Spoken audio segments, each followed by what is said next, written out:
ദുഃഖവെള്ളി ദിനത്തിൽ പീഡാനുഭവ സ്മരണ പുതുക്കി മലയാറ്റൂർ മലകയറ്റം.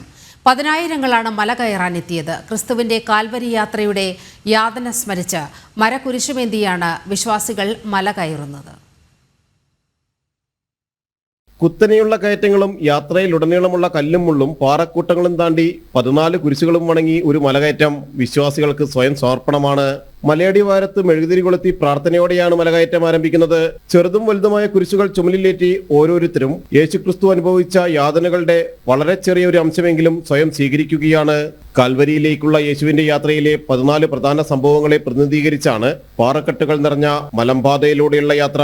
14 വിശുദ്ധ സ്ഥലങ്ങൾ പിന്നിട്ട് മാർത്തോമ പള്ളിയിലേക്ക് പ്രായാധിക്യവും ഔഷധങ്ങളും മറന്നാണ് ഓരോരുത്തരും മല കയറിയത്.